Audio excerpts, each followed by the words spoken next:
যাদের হাত একবার ধরি তাদের হাত ছাড়ি না, কার কোনটা ভালো লাগছে না এটা সরাসরি বলবো। আমরা আমাদের নিজেদের সমালোচনা করব। আমি চাই আমি আমার নিজেরও সমালোচনা করি, লয়ের যারা সহযোদ্ধা যোদ্ধা ছিলেন তাদেরও করি। ঈশ্বরের জন্য পেয়েছিলাম ঈশ্বর কি তোমার আমার, এবার পেলাম রাজকুমারের বরবাদ হয়ে যাচ্ছি গানের জন্যে।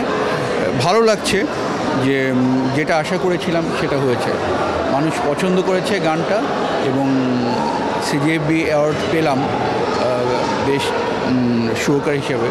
এটা তো অবশ্যই ভালো লাগা, আর দায়িত্বও বেড়ে গেল। সিনেমার গান করব না বলেছি কারণ তার মধ্যে আবার 4টা ছবির কাজ করে ফেলেছি, বেশ কিছু কাজ করে ফেলেছি, ওগুলো শেষ হয়ে যাবে। কারণ আমার নিজের কিছু অডিওর কাজ থাকে সারা বছর, ওই কাজগুলোকে খুব মিস করছি। কারণ ছবির গানের ব্যাপারে আসলে অনেকে আছে, কিন্তু অডিওর গানটাতেও আমি আসলে 30 বছর ধরে কাজ করছি একসাথে।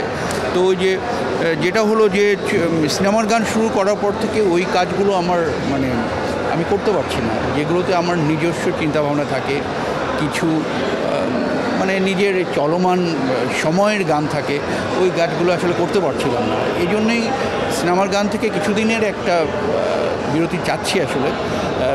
যদিও যে কাজগুলো নিয়ে ফেলেছিলাম গত 1 বছরে, ওগুলো শেষ করতে এই ডিসেম্বর লেগে যাবে, ডিসেম্বর জানুয়ারি লেগে যাবে। এরপরে কমিয়ে দিয়েছি, আর সেভাবে করতে পারবো। ওই যে আমার মাঝে মাঝে নিজেদের মানুষদের যে সমালোচনা করছি, ওই ব্যাপারে কোনো কনফিউশন দরকার নেই। কারণ আমি চাই আমি আমার নিজেরও সমালোচনা করি এবং আমার সাথে জুলাইয়ের যারা সহযোদ্ধা যোদ্ধা ছিলেন তাদেরও করি। কারণ আমাদের নিজের সমালোচনাটা দরকার, যেটা আগে হয়নি, এখন থেকে হোক। আমরা আমাদের নিজেদের সমালোচনা করব, কে কী করছি না করছি, কার কী ভালো হচ্ছে না হচ্ছে, কার কোনটা ভালো লাগছে না এটা সরাসরি বলবো। এটাতে আমরা নিজেরাই নিজেদেরকে পরিশুদ্ধ করে নিতে পারি। তো এটা ভাবার কোনো কারণ নাই যে জুলাইয়ে যারা ছিলেন, একসাথে যারা ছিলাম, তাদের সাথে আমি নাই, এটা কোনোভাবেই মনে আসার কোনো কারণ নাই। আমি যাদের হাত একবার ধরি তাদের হাত ছাড়ি না, আমি ছাড়ি না যতক্ষণ আমাকে ছেড়ে না যাওয়া পর্যন্ত। ওদের কাছ থেকে আসলে আরেকটু ম্যাচুরিটি আশা করি। এখনও তো ওরা ছোটো, তো ভ্রান্তি হবে, তার মধ্যে নিশ্চয়ই ওরা এগিয়ে যাবে এবং সামনে আরও নতুন সময় আসছে। কোনো ব্যাপারে আসলে মন খারাপ করার কিছু নাই। একটু একটু করে ভেঙে গড়ে সব কিছু আবার নতুন করে হবে।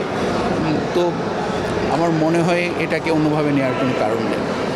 আর আমি আমার নিজের ভাইয়ের সমালোচনা করি, আমি আমার সমালোচনা করি, তো এখানে আমি কোনো খারাপ কিছু দেখছি না। আমার কাছে মনে হচ্ছে যে এবং বলেছে, ও তো লিখেছে যে ভুল হয়েছে বা এরকম কিছু একটা বলেছে, এই জন্য এখানে ভুল বোঝাবুঝির আসলে অবকাশ নাই।